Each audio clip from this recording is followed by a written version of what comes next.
রাশিয়ার হয়ে যুদ্ধ করতে গিয়ে ইউক্রেন সীমান্তে মাইন বিস্ফোরণে কিশোরগঞ্জের এক বাংলাদেশি যুবকের মৃত্যু হয়েছে। নিহতের নাম মোহাম্মদ জাহাঙ্গীর হোসাইন।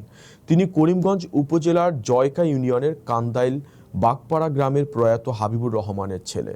পরিবার ও স্থানীয় সূত্রে জানা যায়, গত সোমবার রাশিয়া নিয়ন্ত্রিত ইউক্রেন সীমান্ত এলাকায় মাইন বিস্ফোরণে ৩ বাংলাদেশি নিহত হন। তাদের মধ্যে জাহাঙ্গীরও ছিলেন। শুক্রবার বিকেলে রাশিয়ায় অবস্থানরত এক বন্ধু ভিডিও বার্তার মাধ্যমে পরিবারের কাছে মৃত্যুর বিষয়টি নিশ্চিত করেন।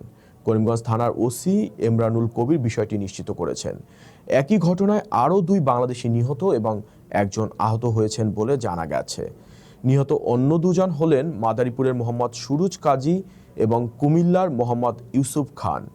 পরিবারের অভিযোগ, ভালো চাকরির প্রলোভন দেখিয়ে একটি এজেন্সির মাধ্যমে তাদের রাশিয়ায় পাঠানো হয়। পরে তাদের রাশিয়ার সেনাবাহিনীতে যুক্ত করে যুদ্ধক্ষেত্রে পাঠানো হয়। নিহতের পরিবারে নেমে এসেছে শোকের ছায়া।